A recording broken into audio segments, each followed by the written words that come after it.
আচ্ছা, last class গুলোতে আমি তোমাদেরকে দুই ধরনের ক্লাসিফিকেশন করিয়েছিলাম। হ্যাঁ, একটা ছিল কস্ট ক্লাসিফিকেশন ফ্রম ম্যানুফ্যাকচারিং। আমার কথা শোনা যাচ্ছে তো না? শোনা যাচ্ছে তো? জি ম্যাম, শুনতে পাচ্ছি। ওকে। আচ্ছা, লাস্ট ক্লাস গুলোতে আমি দুটো ক্লাসিফিকেশন করিয়েছি। একটা ছিল cost classification from manufacturing points of view, আর আরেকটা ছিল যে ফর প্রেডিক্টিং কস্ট বিহেভিয়ার। ঠিক আছে। আর আজকে যেটা করাবো সেটা ওই যে from manufacturing points of view থেকে যে ক্লাসিফিকেশনটা করিয়েছি ওইটার ওই ওই মানে ওটারই আরেকটা অন্যরকম ভাবে প্রেজেন্টেশন আর কি। ঠিক আছে। বাট এই ক্লাসিফিকেশনটা হচ্ছে cost classification on financial statements. তোমরা সরি, তোমরা জানো তো ফিনান্সিয়াল স্টেটমেন্টস মানে কি, তাই না? Financial statements by the time তোমরা হয়তো দেখেছো, ম্যাডাম তোমাদেরকে করাচ্ছেন। ফিনান্সিয়াল স্টেটমেন্টস হচ্ছে যে ফর এক্সটার্নাল ইউজার গ্রুপদের জন্য যে রিপোর্ট গুলো তৈরি করা হয় সেইগুলোকে বলা হয় ফিনান্সিয়াল স্টেটমেন্টস, তাই না? এক্সটার্নাল ইউজার গ্রুপ কারা, তাই না? শেয়ার হোল্ডার আছে, পোটেনশিয়াল ইনভেস্টার আছে, ক্রেডিটার্স আছে, তাই না? এদের জন্য যে রিপোর্ট গুলো তৈরি করা হয় সেগুলোকে বলা হয় ফিনান্সিয়াল স্টেটমেন্টস। এগুলোর মধ্যে পড়ে পড়ে কি কি অনেক রিপোর্টই আছে নর্মালি তোমাদেরকে যেগুলো দেখানো হবে বা ম্যাডাম অলরেডি হয়তো দেখাচ্ছেন। Income statements, statements of owner security, balance sheet, তাই না? এই যে এগুলো ম্যাডাম তোমাদেরকে বলেছে। ঠিক আছে। এগুলো এখন মনে করো এখানে আমি একটুখানি লিখেছি, দেখো, the organisations or firms prepare the periodical financial reports or statements for shareholders, creditors, potential investors, and others to show the financial condition of the organization firm at a specific date and the earning performance for a specific accounting or financial period. এটা তো তোমরা তো জানোই, তাই না? Specific একটা account পিরিয়ডের পরে তারা কি করে ফিনান্সিয়াল পারফরমেন্স অথবা মানে ফিনান্সিয়াল কন্ডিশন জানার জন্য তারা কি করছে, এই ইনকাম স্টেটমেন্ট বলো, ওনার সিকিউরিটি মানে স্টেটমেন্ট অফ ওনার সিকিউরিটি বলো, ব্যালেন্স শিট বলো, এগুলো তারা প্রিপেয়ার করে থাকে। ঠিক আছে। আচ্ছা, আমি আগে কি লিখেছি সেটা আমি বলি। দেখো, financial statements for the external user group that is shareholder creditors mainly include income statement, statement of owner security and balance sheet. ঠিক আছে।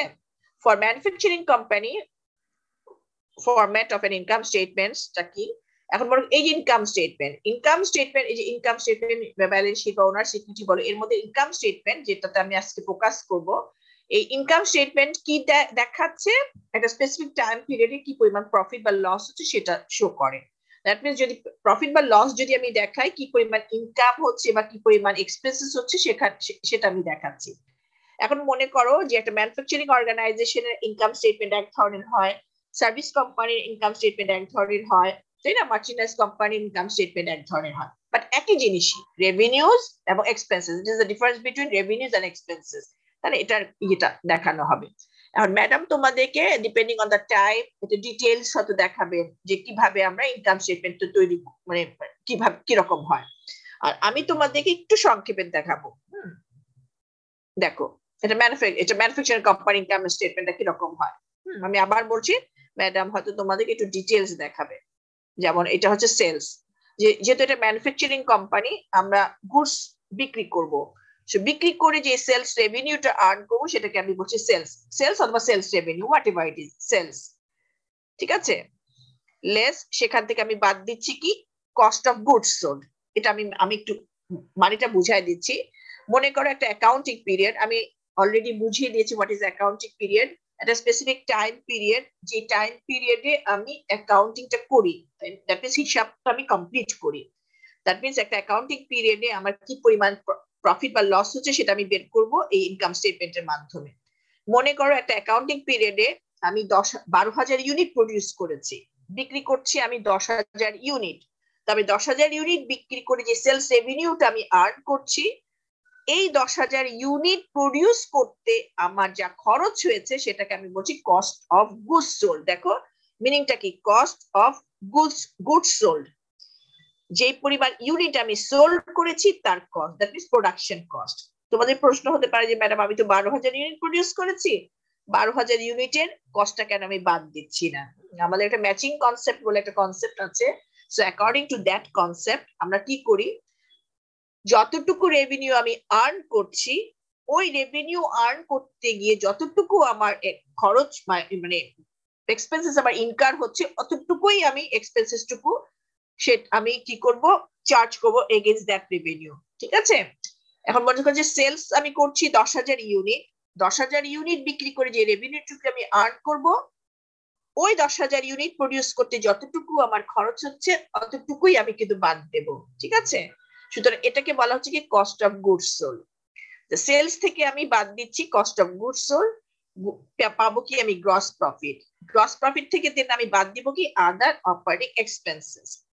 আদার অপারেটিং এক্সপেন্সেস বলতে বোঝা যাচ্ছে কি অ্যাডমিনিস্ট্রেটিভ এক্সপেন্সেস এবং সেলিং এন্ড ডিস্ট্রিবিউশন এক্সপেন্সেস। ঠিক আছে? এখানে দেখো কস্ট অফ গুডস সোল্ড মানে হচ্ছে কি ম্যানুফ্যাকচারিং কস্ট।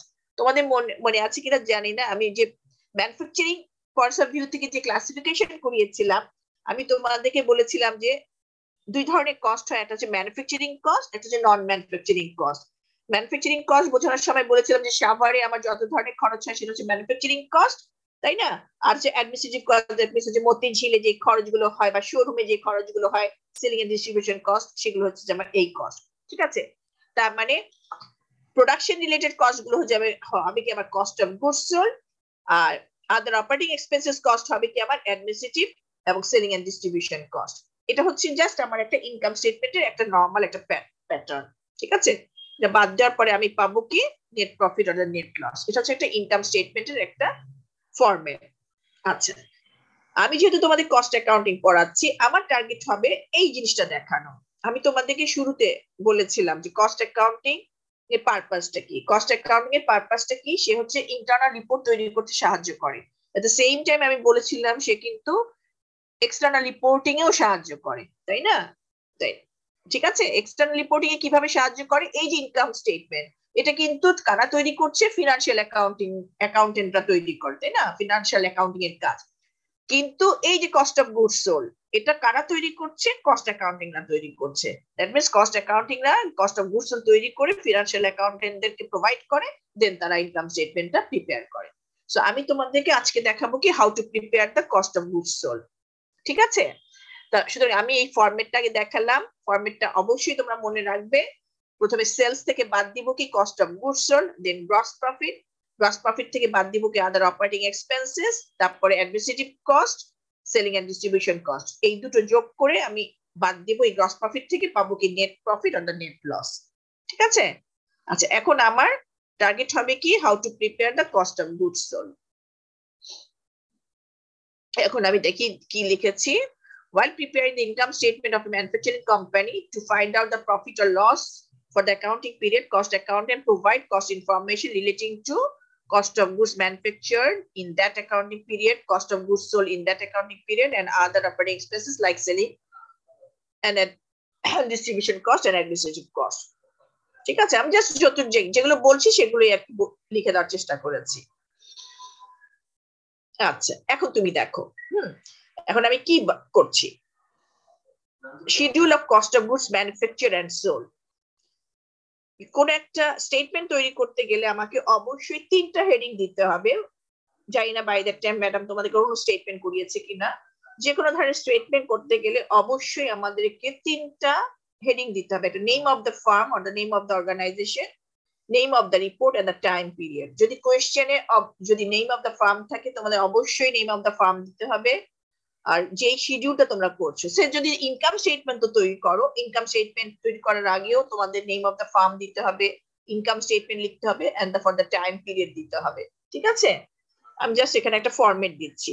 আচ্ছা, এটা বোঝানোর আগে তোমাদেরকে আমি একটা কথা বলে নেই। আমি তো প্রথমেই জাস্ট একটা ফরম্যাট নিয়ে আমি আলোচনা করছি। এই ফরম্যাটটা তোমাদেরকে মুখস্থ করে ফেলতে হবে। মুখস্থ করা মানে কি, সিকোয়েন্সটা তোমাদেরকে মুখস্থ করে ফেলতে হবে। জিনিসটা কিন্তু খুবই সোজা, বাট সিকোয়েন্সটা যদি উল্টা পাল্টা করে ফেলো নাম্বার কিন্তু আমি দিতে পারবো না। আমি কিন্তু তোমাদেরকে যখন ম্যানুফ্যাকচারিং পয়েন্টস অফ ভিউ থেকে ক্লাসিফিকেশন পড়াচ্ছিলাম তখন আমি তোমাদেরকে বলেছিলাম যে কিভাবে তোমরা পড়বে, সে direct materials, direct labour, then manufacturing overhead. ঠিক এই সিকোয়েন্সেই কিন্তু আমরা এখানে কস্ট গুলোকে রেকর্ড করব। ঠিক আছে, তোমরা যদি কেউ, আমি বারবার কেন এই কারণে বলি, কারণ স্টুডেন্টরা করে কি, এই বারবার এক কথা বলার পরেও কিন্তু যখন পরীক্ষার সময় আনসার করে উল্টা পাল্টা, সে ম্যানুফ্যাকচারিং ওভারহেড আগে লিখে ফেলে বা লেবার আগে লিখে ফেলে, তাইলে কিন্তু হবে না। ঠিক আছে, যেন আমি বারবার করে একই কথাই বলি, কারণ সোজা জিনিস কিন্তু এই সামান্য কারণে হয়তো তোমাদের মার্কস একটু কাটা পড়ে যায়। আচ্ছা, এখন তুমি দেখো এখানে এখানে তিনটা ইয়ে থাকবে, এখানে একটা কলামে থাকবে পার্টিকুলার্স, এখানে দুটো কলাম থাকবে, একটা হচ্ছে ইনার, মানে ফার্স্ট কলামে আমার ইন্টারনাল একটা অ্যাডজাস্টমেন্ট, আর লাস্ট কলাম হবে এটা ফাইনাল কলামে। দেখো প্রথমে আমি লিখেছি ডাইরেক্ট ম্যাটেরিয়ালস। ঠিক আছে, আচ্ছা এখানে দেখো একটা কিছু অ্যাডজাস্টমেন্ট আছে, এটা আমি তোমাদেরকে একটু বলি জিনিসটা কি। ডাইরেক্ট ম্যাটেরিয়ালস, মনে করো আমি এই অ্যাকাউন্টিংটা করছি 2020 সালে। ঠিক আছে, 2020 সালে আমি কিছু ম্যাটেরিয়ালস ইনপুট দিচ্ছি। ঠিক আছে, তার মানে 2020 সালে আমি সারা বছর ধরে 40,000 টাকার ম্যাটেরিয়ালস পারচেজ করলাম।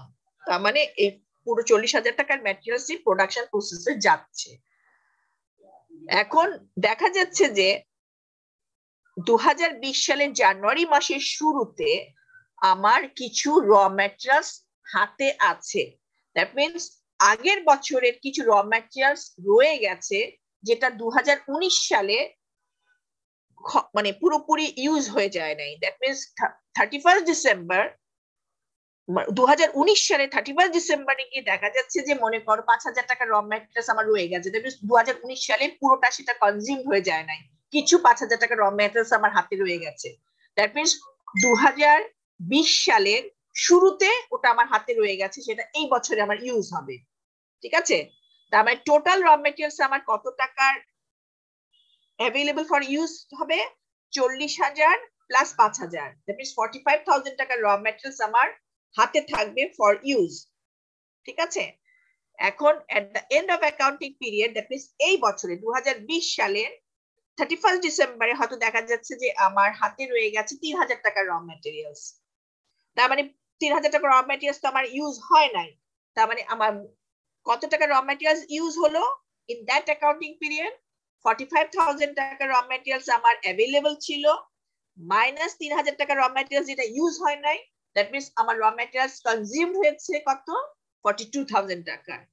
সেটাই আমি এই বছরের জন্য লিখে রাখবো। সেটা অ্যাডজাস্টমেন্টটা কিভাবে হচ্ছে দেখো, আমি সজ্জান বলছি, কোয়েশ্চেনে কিন্তু এই ইনফরমেশন গুলো সব আইটেম ওয়াইজ দেওয়া থাকবে। আমাদের কাজ কি, শুধু এই রকম একটা স্টেটমেন্টটা তৈরি, এরকম একটা আমরা চার্টটা তৈরি করব, তৈরি করে কোশ্চেন থেকে ইনফরমেশন গুলো বের করে জাস্ট একটু করে এখানে বসায় দিব। ঠিক আছে, দেখো র ম্যাটেরিয়ালস ইনভেন্টরি ওপেনিং, তুমি যদি এভাবেও লিখো ওপেনিং র ম্যাটেরিয়ালস তাইলেও হবে, কোনো অসুবিধা নাই। হ্যাঁ, বিগিনিং র ম্যাটেরিয়ালস তাইলেও হবে, কোনো অসুবিধা নাই। ঠিক আছে, এখানে আমি লিখলাম র ম্যাটেরিয়ালস ইনভেন্টরি ওপেনিং, কোশ্চেনে দেওয়া থাকবে, এখানে আমি বসায় দিব। at purchase of raw materials during the period, এখানে আমি বসায় দিলাম।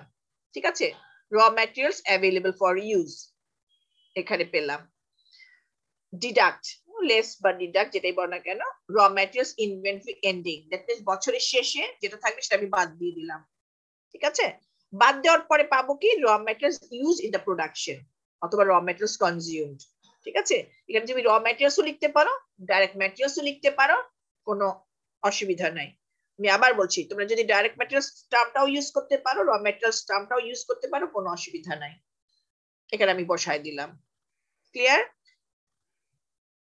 আমি সেকেন্ডটাতে যাওয়ার সময় জিজ্ঞেস করছি, তোমরা কি বুঝেছো ডাইরেক্ট ম্যাটেরিয়ালস এর এই অ্যাডজাস্টমেন্টটা?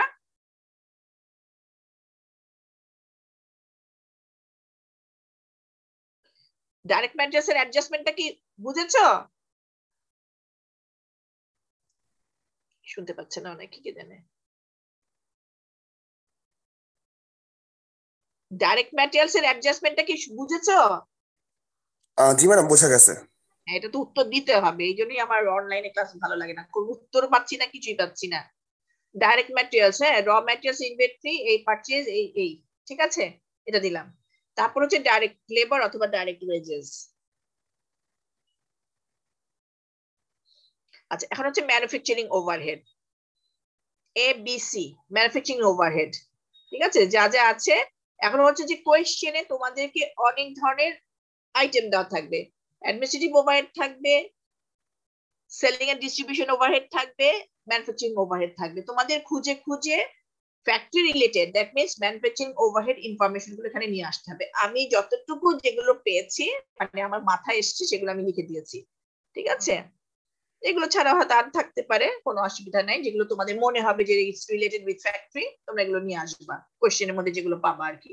সে utilities, power, heat and light, factory, depreciation on factory equipment, insurance, supplies, indirect labor or indirect materials, maintenance for factory, rent, factory supervisor salary, property taxes, municipality taxes, all other factory related costs, যা যা আছে এগুলো যদি থাকে আমরা এই কলামে নিয়ে আসবো। নিয়ে আসার পরে পাবো কি টোটাল ম্যানুফ্যাকচারিং ওভারহেড। নিয়ে এসে আমি সেকেন্ড কলাম বসাই দিলাম। তার মানে ABC তিনটা জিনিস পেলাম আমি। হ্যাঁ, ডাইরেক্ট ম্যাটেরিয়ালস, ডাইরেক্ট লেবার এবং ম্যানুফ্যাকচারিং ওভারহেড। পাওয়ার পরে পেলাম কি টোটাল ম্যানুফ্যাকচারিং, সরি পেলাম। আর এই ABC তিনটা মিলে পাবো কি টোটাল ম্যানুফ্যাকচারিং কস্ট। ঠিক আছে, টোটাল ম্যানুফ্যাকচারিং কস্ট মানে তিনটা আমি ইনপুট দিলাম আমার এখানে। যেমন আমি যদি বলি সে 12,000 ইউনিট যদি আমি প্রডিউস করি, সে 12,000 ইউনিট যদি প্রডিউস করি, তার কস্ট না এখানে। তার মানে এই বছরে আমি এই টোটাল এখানে কি দিলাম, ইনপুট দিলাম এই প্রোডাকশন প্রসেসের মধ্যে। ঠিক আছে, আচ্ছা এখন তুমি দেখো এখানে আমি একটা জিনিস, নতুন একটা টার্ম ইউজ করছি, add working process opening, deduct working process ending. ঠিক আছে, এই জিনিসটা আমি একটু বুঝি, হোয়াট ইজ ওয়ার্কিং প্রসেস, এই জিনিসটা আগে এক্সপ্লেইন করে দিই। মনে করো ওয়ার্কিং প্রসেস মানে হচ্ছে পার্টলি ফিনিশড প্রোডাক্ট। ঠিক আছে, পার্টলি ফিনিশড প্রোডাক্ট মানে হচ্ছে যেটা পুরোপুরি ফাইনাল প্রোডাক্ট হয় নাই। এটা কেন হয় নাই, মানে মানে কেন এটাকে পার্টলি ফিনিশড প্রোডাক্ট বলছি, মনে করো আমার অ্যাকাউন্টিং পিরিয়ড শুরু হচ্ছে মনে করো জানুয়ারি থেকে ডিসেম্বর, তাই তো? আমি তো 2020 সালের অ্যাকাউন্টিংটা করছি মনে করো। সে জানুয়ারিতে যখন আমি অ্যাকাউন্টিংটা শুরু করলাম, অ্যাকাউন্টিং প্রসেসটা যখন শুরু করছি, তখন আমি দেখছি যে 2019 সালে production process may not be equal to the accounting period, তাই না? ওই যে অ্যাকাউন্টিং পিরিয়ডের সাথে মনে করো ম্যাচ করছে না। সো আমি 2019 সালে আমি ওই যে ইয়ে দিচ্ছি, র ম্যাটেরিয়ালস দিচ্ছি, প্রোডাকশন হচ্ছে, তাই না? যে ফাইনাল প্রোডাক্ট হয়ে বের হয়ে আসছে। এখন দেখা যাচ্ছে যে 2019 সালের ডিসেম্বরে কিছু কিছু ফাইনাল প্রোডাক্ট হয়ে বের হয়ে আসছে, বা কিছু পার্টি ফিনিশ প্রোডাক্ট হয়ে বসে আছে, যেটা পুরোটাই কমপ্লিট হয় নাই, পার্টলি ফিনিশড হয়ে আছে, যেটা এই বছরে কমপ্লিট হবে, তাই না? এটা তো প্রোডাকশন প্রসেস তো ইজ গোয়িং অন, তো তার মানে ডিসেম্বরে এটা কিছুটা প্রসেস হয়েছে, কিছুটা এই জানুয়ারিতে কিছুটা প্রসেস হবে, তার মানে আস্তে আস্তে প্রসেস হয়ে এই বছরে মানে জানুয়ারি বা ফেব্রুয়ারি থেকে কমপ্লিট হবে। ঠিক আছে, ওই জিনিসগুলোকেই বলা হয় ওয়ার্কিং প্রসেস। ঠিক আছে, বা এটাকে বলা হয় working process on the partly finished product. তার মানে কিছু কিছু এই আইটেম থাকতে পারে যেটা এই বছরে কমপ্লিট হবে। ঠিক আছে, তবে যেগুলো এই বছরে কমপ্লিট হবে সেটা আমাকে কি করতে হবে, এই ম্যানুফ্যাকচারিং কস্টের সাথে অ্যাড করে নিতে হবে। এই জন্য আমি এটা কি করলাম, অ্যাড, আমি আবার বলছি এই আইটেম গুলো আমরা কি পাবো, কোয়েশ্চেনের মধ্যে পাবো। Add working process opening, beginning working process, opening working process, whatever it is, যেটা যেই টার্মই থাকুক না কেন অসুবিধা নাই, ওয়ার্কিং প্রসেস অ্যাড করলাম। এই যে অ্যাড করলাম, এটা অ্যাড ডিডাক্ট যেভাবে হোক না কেন আমরা এভাবে লিখতে পারি, অ্যাড করলাম। আচ্ছা, তারপরে আমরা কি করব, এটার সাথে আমি যদি বছরের শেষে গিয়ে দেখি যে আমার কিছু প্রোডাক্ট এই বছরেও আনফিনিশড অবস্থায় আছে, তারপরে এটা পরের বছরে গিয়ে প্রসেসড হবে, সেটা আমি বাদ দিয়ে দিচ্ছি। লেস ডিডাক্ট মানে হচ্ছে লেস এন্ডিং ওয়ার্কিং প্রসেস, এটা আমি বাদ দিয়ে দিচ্ছি। ঠিক আছে, এই দুটো অ্যাডজাস্টমেন্ট করার পরেই আমি পাবো কি cost of goods manufactured or the factory cost অথবা cost of production। এটা আমি cost of goods manufactured বলতে পারি, cost of factory cost বলতে পারি, cost of production বলতে পারি। ঠিক আছে? তার মানে টোটাল ম্যানুফ্যাকচারিং কস্টের সাথে এই অ্যাডজাস্টমেন্ট করার পরই আমি পাবো কি কস্ট অফ গুডস ম্যানুফ্যাকচার অথবা কস্ট অফ প্রোডাকশন। যদি আমি 12,000 ইউনিট প্রডিউস করে থাকি, এই 12,000 ইউনিটের প্রোডাকশন কস্ট। ঠিক আছে? ওকে, এই পর্যন্ত গেল। তার মানে আমার শিডিউল ছিল কি, schedule of cost of goods manufacture then sold. এখন আমি বের করবো কি কস্ট অফ গুডস সোল্ড এর ব্যাপার। এখন যদি কোয়েশ্চেনে দেওয়া থাকে, না যদি বলা থাকে যে না কোনো 12,000 ইউনিট প্রডিউস করেছি, 2,000 ইউনিট আমার হাতে রয়ে গেছে, 10,000 ইউনিট আমি বিক্রি করেছি, তাহলে আমি সিম্পলি 2,000 ইউনিটের কস্ট বাদ দিয়ে দিই, তাহলে আমি পেয়ে যাবো কি 10,000 ইউনিটের প্রোডাকশন কস্ট। ঠিক আছে? সেটাই হয়ে যাবে কি আমার কস্ট অফ গুডস সোল্ড। কিন্তু এখানে আরেকটা অ্যাডজাস্টমেন্ট থাকতে পারে। মনে করো সেম ভাবেই যে জানুয়ারি মাসের এই 2020 সালের জানুয়ারি শুরুতে আমি হয়তো দেখছি যে 2019 সালের কিছু ফিনিশ গুডস বা ফাইনাল প্রোডাক্ট থাকতে পারে যেটা ওই বছরে বিক্রি হয় নাই। ঠিক আছে? এই বছরে মনে করো আমি 12,000 ইউনিট প্রডিউস করেছি, আর দেখা যাচ্ছে যে 2019 সালের 3,000 ইউনিট রয়ে গেছে যেটা ওই বছরে বিক্রি হয় না, যেটা এই বছরে বিক্রি হবে। ঠিক আছে? তার মানে টোটাল আমার ইউনিট তাহলে কত হলো? 12,000 ইউনিট প্রডিউস করেছি, এখানে আমি 12,000 ইউনিটের কস্ট আমি পেলাম। এই যে কস্ট অফ প্রোডাকশন, এই দেখো কস্ট অফ প্রোডাকশনে আমি 12,000 ইউনিটের কস্ট পেলাম। তার মানে আমি আগের বছরে 3,000 ইউনিট আমার রয়ে গেছে, সেই 3,000 ইউনিটের কস্ট পাবো আমি। তার মানে টোটাল আমি 12,000 প্লাস 3,000 15,000 ইউনিটের আমি কস্ট পাচ্ছি। ঠিক আছে? এখন দেখা যাচ্ছে যে বছরের শেষে গিয়ে আবার দেখা যাচ্ছে যে আমার 5,000 ইউনিট রয়ে গেছে। তার মানে 5,000 ইউনিটের কস্ট যদি আমি বাদ দিয়ে দিই, তাহলে আমি পাবো কি 10,000 ইউনিটের প্রোডাকশন কস্ট।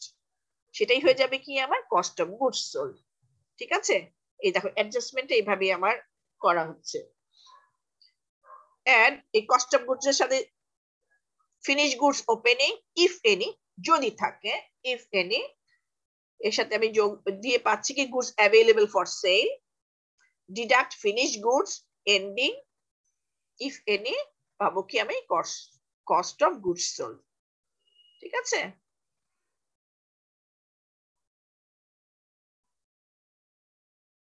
দেখো বুঝেছো? জিনিসটা কিন্তু খুবই সোজা।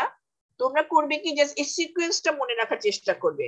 আমি আবার বলছি, direct materials, direct labour, then manufacturing overhead, তারপরে add opening working process, less ending working process, পাবো কি cost of production or the cost of goods manufacture, তার সাথে finish goods opening finish goods inventory, goods available for sale, less ending finish goods inventory, পাবো cost of goods sold. ঠিক আছে?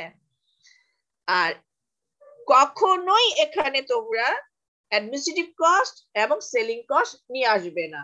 এই স্টেটমেন্টের মধ্যে এই দুটো আইটেম আসবে না। বারবার বারবার আমি বলছি, এই কারণে স্টুডেন্টরা করে কি শুধু ভুল করে ফেলে, সেলিং কস্ট নিয়ে আসে, অ্যাডমিনিস্ট্রেটিভ কস্ট নিয়ে আসে, তাহলে কিন্তু অঙ্ক হবে না। আলটিমেটলি হয়তো তোমার যে রেজাল্ট বলো, লস ইনকাম বলো বা লস যেই বের হোক না কেন, হয়তো রেজাল্ট হয়তো ঠিকই আসবে, কারণ প্লাস মাইনাস তো একই জিনিস, কিন্তু তোমার স্টেটমেন্ট কিন্তু ঠিক হবে না। ঠিক আছে? আচ্ছা, এখানে একটা কথা বলে নেই, এই যে মনে করো যে ওভারহেডে কিছু ইনফরমেশন আমি দিয়েছি, জাস্ট তোমাদের স্বার্থে আমি বলছি, যদি কোনো একটা আইটেম তোমাদের কাছে কনফিউশন লাগে যে না এটাকে আমি বুঝতে পারছি না, এটা কি অ্যাডমিনিস্ট্রেটিভ কস্ট হবে না সেলিং কস্ট হবে না যে ফ্যাক্টরি কস্ট হবে, ঠিক আছে, জাস্ট তোমরা নিচে একটা স্টার দিয়ে তোমরা জাস্ট লিখে দিও যে I am অ্যাসিউমিং that it is related with factory or administrative or marketing. হ্যাঁ, তাহলে আমি হয়তো সেটা অ্যাকসেপ্ট করে নেব। তাই এটা বুঝেছো? তাহলে আমি একটা ছোট্ট একটা অঙ্ক করাই দিতে চাচ্ছি। ঠিক আছে?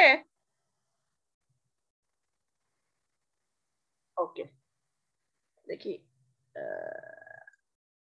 আচ্ছা, এখানে একটা অঙ্ক আছে। হ্যাঁ, খুবই সোজা এই চ্যাপ্টারটা। ঠিক আছে? দেখো, problem relating to cost of goods manufacture and sold. হ্যাঁ, শিডিউল অফ কস্ট কি, the following information has been taken from the ledger account of a company, selling expenses দেওয়া আছে, raw materials দেওয়া আছে। ও আচ্ছা, ওটা বলতে ভুলে গেছি, ওই যে কস্ট অফ গুডস সোল্ড আমি তোমাদেরকে করালাম। এরপর ইনকাম স্টেটমেন্ট তাহলে আমি কি করব? ইনকাম স্টেটমেন্টে ওই যে সেলস ফিগার দেওয়া থাকবে, তবে কস্ট অফ গুডস সোল্ড ওখানে বসাবো, আচ্ছা এখানে এই অঙ্কটা এখানে করাই দিই তাহলে।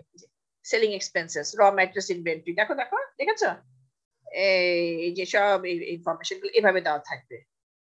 আমি জাস্ট অল্প কয়েকটা ফিগার নিয়েছি, ঠিক আছে, জাস্ট অঙ্কটাও করানোর জন্য। The management wants to organize this data into a better format so that financial statements can be prepared for the year.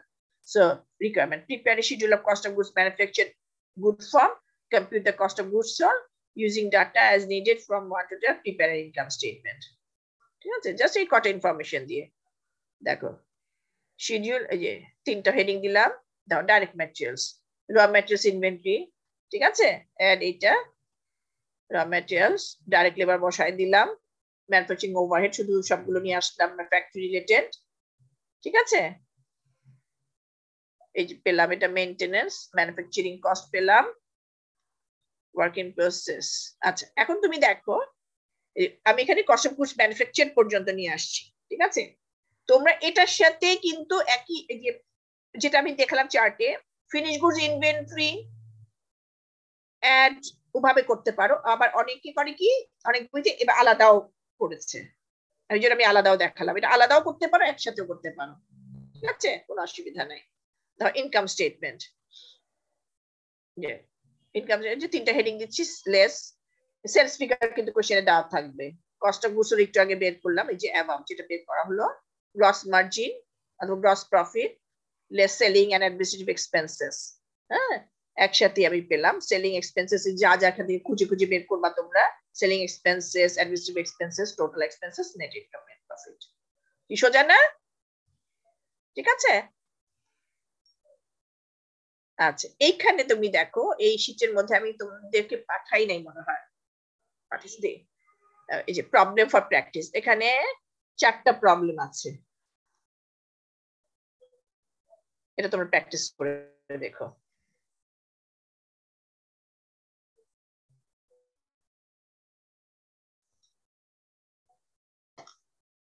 কয়টা গেল, সরি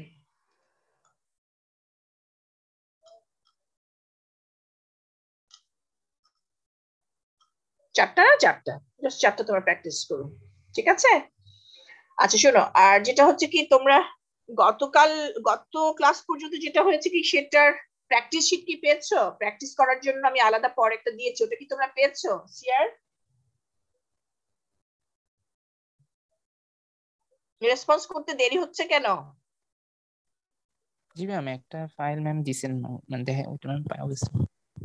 হ্যাঁ কারণ কি ওই যে আমি তো একটা অ্যাসাইনমেন্ট দেব, তাই না, এই যে অ্যাসাইনমেন্টও দিতে হবে আমাকে, এখন সেটা কি এইটার উপরে দেব না ওইটার উপরে দিব, আমাকে তো দিতে হবে, আমি হয়তো দুটো নেব, ওটা দিব, আমি কি করবো, কারণ তো আমাদের তো ক্লাস টেস্ট নেওয়ার কথা ছিল, এখন তো মনে করো যদি তোমরা কি জানো তো নেক্সট উইক থেকে কি অনলাইনে হবে নাকি, বুঝতেছি না তো, তোমার কি কোনো নোটিস পেয়েছো? না ম্যাম, অফিসিয়াল কোনো নোটিশ আসে নাই। যাক আমিও পাইনি, বাট ডাব্লিউএন তে ক্লাস নিচ্ছিলাম, ওরাই কি জানো তো বলতেছিল, আমরা কোনো ইনফরমেশন পাই নাই। যাক যদি না হয় তো ইনশাআল্লাহ হয়তো ক্লাসে যাব, বাট তোমরা কিসের উপর অ্যাসাইনমেন্ট নেবে সেটা আমাকে বলবা, ওই প্র্যাকটিস শিটটা দেখবা, এই প্র্যাকটিস শিটটা দেখবা, কিসের উপর অ্যাসাইনমেন্ট নেবে আমাকে জানাবা, তাড়াতাড়ি জানাবা, আমি সেটা অ্যাসাইনমেন্ট দিয়ে দেবো। ওকে ম্যাম, সিআর কে তাহলে ম্যাম বলবো না। ও সিআর নাই ক্লাস এখানে? ম্যাম আছি আমি। আচ্ছা তুমি দেখবা, ঠিক আছে। Okay ma'am, sure. আমি দেখি, আমি এখনই বসে দেখি ওই যে তোমার এগুলো তোমাদের গেছে কিনা আমি একটু চেক করবো, ঠিক আছে। আমি মানে তাহলে ক্লাস থেকে বের হয়ে যাচ্ছি, হ্যাঁ। আচ্ছা ম্যাম, ঠিক আছে। আচ্ছা ঠিক আছে, সালাম নেক্সট উইকে আরেকটা স্টেপ। হ্যাঁ আর নেক্সট আর কোনো প্রবলেম আছে? তাহলে প্রবলেম থাকলে জিজ্ঞেস করো, কোনো কোশ্চেন থাকলে জিজ্ঞেস করো।